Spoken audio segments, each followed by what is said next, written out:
NCERT और text book को आधार बनाकर क्वेश्चन पूछ रहा है, इसलिए निश्चित रूप से बच्चों को क्वेश्चन परीक्षा टफ लगा। एनसीईआरटी और टेक्स्ट बुक को आधार बनाकर क्वेश्चन पूछ रहा है, इसलिए निश्चित रूप से बच्चों को क्वेश्चन परीक्षा टफ लगा। हम लोगों ने कहा था कि आंसर शीट दे दीजिए, आंसर शीट जारी नहीं करते हैं। हम लोग ने कहा था कि बच्चों को ओएमआर शीट दीजिए, वो जारी नहीं करते हैं। आपने मोबाइल प्रतिबंधित कर दिया है। आप बेटियों का जूड़ा तक खुलवा लेते हैं, बाला उतरवा लेते हैं, घड़ी उतरवा लेते हैं, जूता मोजा उतरवा लेते हैं, पानी तक लेके नहीं जा सकता है, सब जैमर लगा होता है। तो फिर क्वेश्चन बाहर कैसे चलाता है? वही जनरल के छात्र 70 अगर ला रहे हैं तो उनको फील्ड धर लेना चाहिए, क्योंकि अब उनका मेरिट जो बनेगा वो फिजिकल पर ही बनेगा। अब समय आ गया है बड़ी मछली को पकड़ा जाए, मगर मछ को पकड़ा जाए, नहीं तो इस तरह का सेंस रुकेगा नहीं। अभी हमारे साथ पटना के सुप्रसिद्ध शिक्षक गुरु रहमान सर हैं। इनसे हम बात करेंगे कल जो बिहार में मद्य निषेध का एग्जाम हुआ है, 4210 पदों पर रिक्तियां थी, जिसमें मद्य निषेध कांस्टेबल और उसके बाद सिपाही ड्राइवर की भी भर्ती परीक्षा हुई थी। उसमें हम बात करेंगे कि क्या क्वेश्चन का पैटर्न रहा, कितना कट ऑफ जाएगा। उसके बाद हम बात करेंगे कि कल रोशन सर का जो एफआईआर होने को था, कदम कुआं थाने गए थे, वहां पर उनकी एफआईआर नहीं लिखी गई, उस पर भी इनसे राय जानेंगे। सबसे पहले तो सब स्वागत है। बहुत बहुत धन्यवाद, बहुत बहुत धन्यवाद। सर, जो कल मद्य निषेध का एग्जाम हुआ है, इसमें क्या अनुमान है कि कितना कट ऑफ जा सकता है? स्टूडेंट्स के लिए ये ज्यादा बेनिफिट होगा, क्योंकि आप एक शिक्षक हैं और बताएंगे तो ज्यादा बेनिफिट होगा। चलिए, सबसे पहले बात तो मैं बता दूं कि चूंकि 4402 सीट था, और दूसरी सबसे महत्वपूर्ण बात है कि अब तक बच्चों में ये परंपरा बनी हुई थी कि लुसेंट पढ़ लो, क्राउन पढ़ लो, घटना जगह पढ़ लो, स्पीडी पढ़ लो, काम चल जाएगा। लेकिन विगत दिनों से देखा जा रहा है कि एनसीईआरटी और टेक्स्ट बुक को आधार बनाकर क्वेश्चन पूछ रहा है, इसलिए निश्चित रूप से बच्चों को क्वेश्चन परीक्षा टफ लगा। साथ ही साथ सबसे महत्वपूर्ण बात थी कि बच्चों ने 2024 के करंट अफेयर्स को नहीं देखा था, लेकिन कल के परीक्षा में 2024 का करंट अफेयर्स ज्यादा था। तो ये तो बात हुई ही। साथ ही साथ आपको चूंकि 14 को भी हुआ था, 17 को भी हुआ था, 4 सीटिंग में हुआ, अलग अलग क्षेत्रों में अलग अलग क्वेश्चन था, इसलिए नॉर्मलाइजेशन तो निश्चित रूप से होगा। तो इस आधार पर स्पष्ट है कि परीक्षा बच्चों के लिए मॉडरेट टू हार्ड का है, तो कोई अतिशयोक्ति नहीं होगी।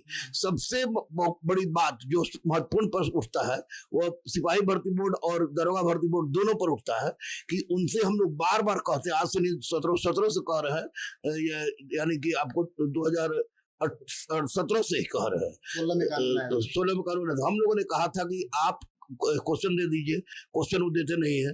हम लोगों ने कहा था कि आंसर शीट दे दीजिए, आंसर शीट जारी नहीं करते हैं। हम लोग ने कहा था कि बच्चों को ओएमआर शीट दीजिए, वो जारी नहीं करते हैं। आपने मोबाइल प्रतिबंधित कर दिया है।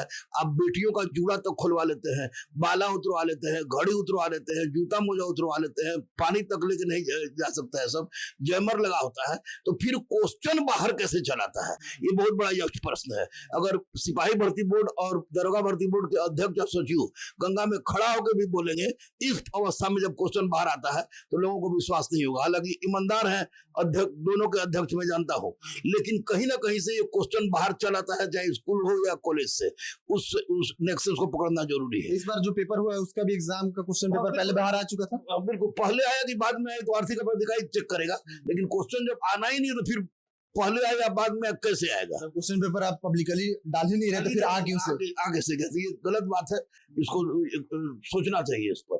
लेकिन ओवरऑल बच्चों का विश्लेषण हमारे कम से कम 3 से 4 हजार बच्चे परीक्षा दिए हैं इसमें। तो इसमें विश्लेषण से स्पष्ट हुआ कि आपको जनरल में 70 से 72, जनरल 17 से 72 है, और ओबीसी 68 से 70, ईडब्ल्यूएस 66 से 68, SC ST 62 से 65 के बीच में जिसका भी है उसका रिजल्ट हो जाएगा। हालांकि कुछ 2-4 नंबर हम बढ़ा के बोलते हैं कि अगर मान ले कि क्वेश्चन आउट हुआ हो, कुछ हुआ होगा तो बच्चे को दिक्कत ना हो। लेकिन एक बात स्पष्ट रूप से हम कहेंगे कि जो भी जनरल के छात्र 70 अगर ला रहे हैं तो उनको फील्ड धर लेना चाहिए, क्योंकि अब उनका मेरिट जो बनेगा वो फिजिकल पर ही बनेगा। मतलब जिसका लग रहा है कि 70 आ सकता है, उनको फिजिकल की तैयारी में बिल्कुल मेरिट उसी में बनेगा, और उसी पर स्कोरिंग होती है, उसी में मेरिट बनता है। अब स्टूडेंट की चर्चा हो रही है तो आपने पेपर लीक की बात कही, तो कल ही पटना में गजराज विमान से नीट पेपर का क्वेश्चन पेपर आया है। तो क्या लगता है कि एक बार तो नीट को नीट कराया गया है, मतलब इस बार होगा 21 जून को, तो इस बार लग रहा है कि ये सफल हो पाएगा, क्योंकि गजराज इसमें लगा हुआ है। गजराज से आवे या पुष्कर विमान से आवे, उससे मतलब नहीं है। सरकार जितनी टफ रहेगी उतने ही परीक्षा बढ़िया से होगा। सरकार क्वेश्चन आउट नहीं कराती है, क्वेश्चन आउट कराता है एनटीए में बैठे हुए कुछ लोग हैं, सब चोर नहीं है, लेकिन कुछ लोग ऐसे हैं जो चोर हैं, वो क्वेश्चन आउट कराते हैं। इसलिए पूरे निगरानी में हो, अगर इस बार क्वेश्चन अगर आउट हो जाता है, भगवान न करे ऐसा हो, अगर हो जाता है तो इससे बड़ा दुर्भाग्य बिहार के लिए और कोई हो ही नहीं सकता है।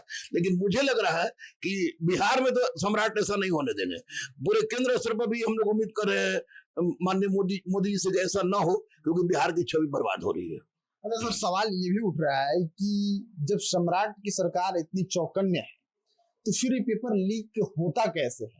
और सम्राट चौधरी एक मीडिया वाइट में भी बहुत पहले कहे थे कि एक भी डेट उठा के दिखा दीजिए, एक भी पेपर लीक उठा के दिखा दीजिए जो बिहार में कभी होता ही नहीं है, ये मिराकल है। लेकिन बहुत सारे ऐसे क्वेश्चन पेपर है, आपके भी डोमेन में होगा, जो बिहार से ही लीक होता है। बिहार से देखिए, इसमें नेक्सस है, बिहार, झारखंड, मध्य प्रदेश, हरियाणा, राजस्थान के लोग इसमें मिले हुए हैं। और सबसे महत्वपूर्ण बात कि इसमें कोचिंग वालों की सहभागिता है। अगर कोचिंग वाले की सहभागिता नहीं रहे तो एक क्वेश्चन भी बाहर नहीं आ सकता है। तो कोचिंग वालों की सहभागिता है। सम्राट चौधरी निश्चित रूप से एक कठोर कदम उठा रहे हैं और उठाएंगे भी। और मुझे तो लगता है कि जो कानून माननीय प्रधानमंत्री ने बनाया है कि 10 वर्ष की सजा और 1 करोड़ का जुर्माना और घर को ध्वस्त कर दिया जाए, वो मॉडल अपनाना होगा। और छोटी छोटी मछली पकड़ने से महत्वपूर्ण है कि अब समय आ गया है बड़ी मछली को पकड़ा जाए, मगरमच्छ को पकड़ा जाए, नहीं तो इस तरह का नेक्सस रुकेगा नहीं। जब आपने सम्राट की बात कही तो मेरे ध्यान में आया कि कल से एक सोशल मीडिया पे कुछ लोग पोस्ट लिख रहे हैं और स्टूडेंट भी इस बात के लिए सरकार से सवाल पूछ रहे हैं कि बच्चों को एग्जाम देने जाने के लिए ट्रेन की व्यवस्था नहीं हो पा रही है, टाइम से ट्रेन नहीं आ पा रहा है। आप देखेंगे कुछ दिन पहले पथराव भी हुआ था। लेकिन कल जब भाजपा के राष्ट्रीय अध्यक्ष नितिन नवीन का घर का गृह प्रवेश था दिल्ली में, तो भाजपा के सारे वरिष्ठ अधिकारी हैं जो शाम की फ्लाइट से दिल्ली पहुंचे थे। तो इनका कोई काम नहीं रुकता है, लेकिन जिसको ये लोग देश का भविष्य मानते हैं उसी के रास्ते में ये लोग रुकावट का काम करते हैं। इसको आप कैसे देखते हैं? देखिए, एक तो संसाधन की कमी है और दूसरी सबसे बड़ी बात कि बिहार में इधर पढ़ाई का दर बहुत तेजी से बढ़ा है। तो मैं अपील यही करूंगा कि इस बार भी स्पेशल ट्रेन चला था कि स्पेशल ट्रेन चलाइए जो बच्चों के लिए है। बाकी तो अब ये अपने संसाधन के ऊपर है, लेकिन बच्चों के प्रति सोचना नितांत आवश्यक है। ये नेता आज है कल नहीं रहेंगे, लेकिन देश के भविष्य बच्चे ही है। धन्यवाद सर। Thank you.